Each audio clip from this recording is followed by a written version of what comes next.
যেই মহামায়া সেই দেবী দুর্গা, সেই দেবী আদ্যা শক্তি, সেই দেবী চণ্ডী। হ্যাঁ, বলছি দেবী চণ্ডীর চণ্ডী পুজো। সন্ধি পুজোতে যে চণ্ডী পুজো হয় সেই পুজো নিয়ে আলোচনা করব।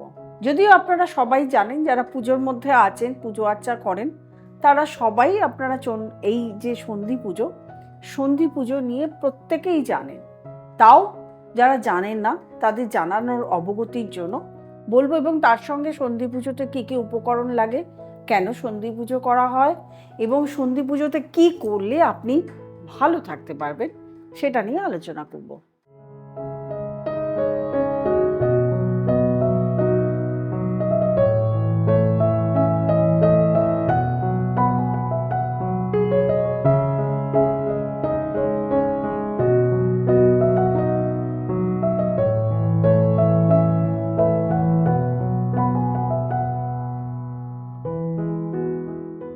এই যে সন্ধি পুজোটা প্রথমে আগে বলবো কেন করা হয়।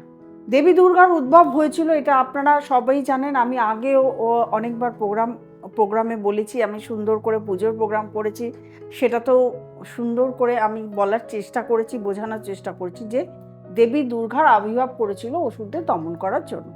এবার এই যে অসুরদের যে দমন করার জন্য আবির্ভাব করেছিলেন, এই দেবী দুর্গা শুম্ভ এবং নিশুম্ভ এই দুই অসুরকে বধ করেছিলেন। এই কোন সময়? এই সন্ধি পুজোর সময়।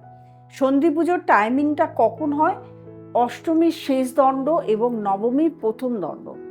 অষ্টমীর শেষ দণ্ডের অর্থাৎ শেষের 24 মিনিট আর নবমীর শুরুর 24 মিনিট, এই যে দুটো সময় 48 মিনিট, এই সময়টার মধ্যেই শুম্ভ এবং নিশুম্ভ অসুরকে বধ করা হয়েছিল এবং দেবী চণ্ডী রূপ ধারণ করেছিলেন এই সময়।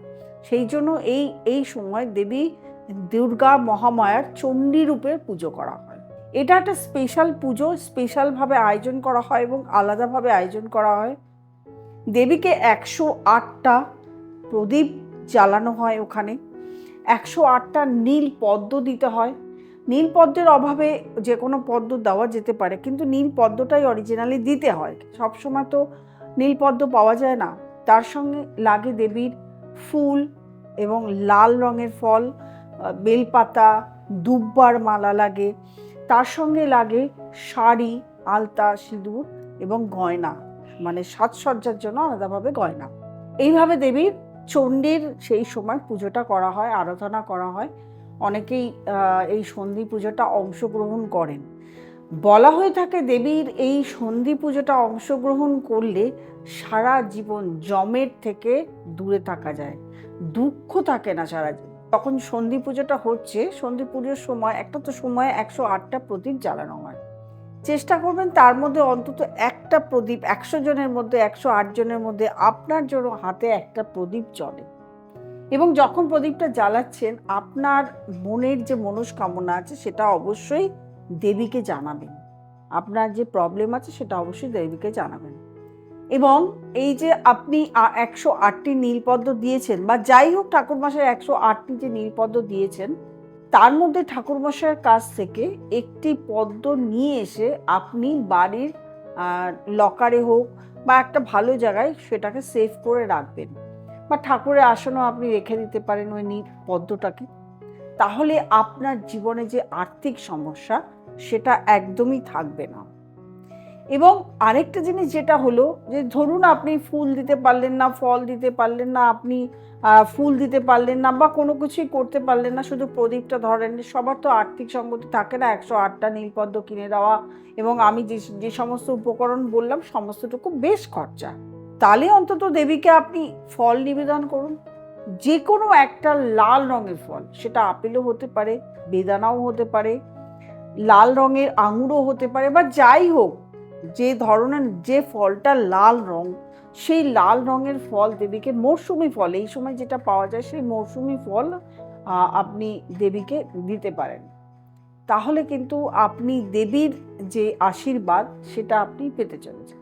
যে কোনো পুজোতে অংশগ্রহণ করা ভীষণ ভালো, বাড়িতে পুজো আর্চা করা সেটাও ভালো, বা মণ্ডপে যখন পুজো হচ্ছে সেই পুজোর যে কাজকর্ম ঠাকুরমশাই করে, বা মণ্ডপে যে সমস্ত পুজো আর্চা হয়, পুজোর যে কাজকর্ম তাতেও কিন্তু অংশগ্রহণ করা সত্যি খুব ভালো। যারা এই সমস্ত পুজো আর্চা অংশগ্রহণ করে, অন্তত দেবী দুর্গা পূজাতে, সেই দুর্গা পুজোতে অংশগ্রহণ করলেও কিন্তু আপনি অনেকটাই পজিটিভিটি হবেন।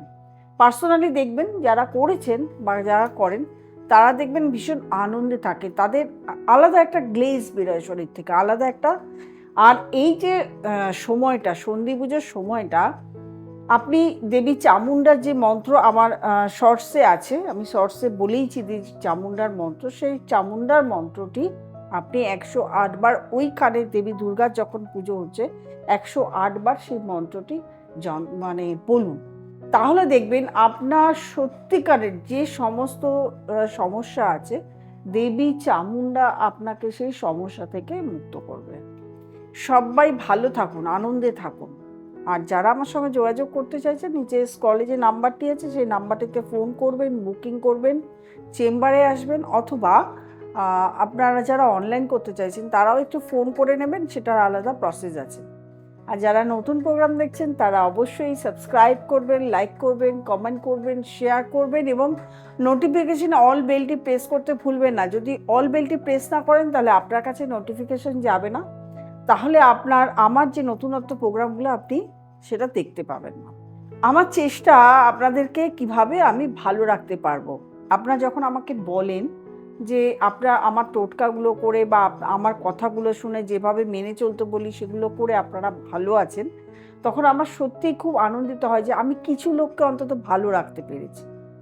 এরকমভাবেই আপনারা ভালো থাকুন, আর প্রয়োজন হলে অবশ্যই আমাকে ফোন করতে পারেন। তবে বিশেষ বিষয় এই নয় যে ফোন করে আপনি জানতে চাইবেন আমার বিষয়ে আপনি বলুন, এটা কখনোই সম্ভব নয়। কারণ কারোর বিষয়ে জানতে গেলে তার ডেট অফ বার্থ লাগে, টাইম লাগে, প্লেস লাগে, এত কিছু লাগার পরে একটা চার্ট বেরোয়, সেই চার্টটাকে আমাকে সমস্ত কিছু বের করতে হয়, তার দশা অন্তর্দশা বের করতে হয় এবং প্রত্যেকটি গ্রহের নক্ষত্র, কি নক্ষত্রে বসে আছে, কত নম্বর নক্ষত্র বসে আছে, সেগুলোকে বের করতে হয়, করে সেটাকে নবতারা চক্র করতে হয়, নবাংশ করতে হয়, দশা অন্তর্দশা দেখতে হয়, তারপরেই একটা ব্যক্তির সম্পূর্ণ ইলাবরেট আরও প্রসেস আছে, সেগুলো আমরা অত কিছু তো প্যাডের মধ্যে লেখা যায় না, আরও প্রসেস অনেক কিছু আছে, যে সমস্ত আমরা দেখে নিই কি কোনটা কি পরিস্থিতিতে আছে। যাই হোক, এত কিছু দেখে তারপরেই আমাকে একটা চার্ট নিয়ে একটা ব্যক্তির সম্বন্ধে আমাকে বলতে হয়। সে যেন ফোন করেই অবশ্য আমার বিষয়ে জানতে চাই, এটা বলবেন না আমি পারবো না, আমার পক্ষে সম্ভব নয়, সত্যিকারের সম্ভব নয়। তার থেকে আপনি চেম্বারে চলে আসবেন বা আপনি অনলাইন কনসালটেশন করে নেবেন, আপনাকে টাইম বলে দেওয়া হবে, সেই সময় আপনি করবেন। যদিও ইদানিং এগুলো আসছে বলেই আমি এখানে বলতে বাধ্য হলাম। যাই হোক, পুজো আপনাদের সবসময় ভালো কাটুক, আনন্দে কাটুক, সুস্থভাবে কাটুক এবং পরবর্তীকালে আপনারা আরও ভালো থাকুন, পুজো করে আনন্দ করে আরও ভালো থাকুন, এটাই চাই। প্রত্যেকে ভালো থাকবেন, আনন্দে থাকবেন। নমস্কার।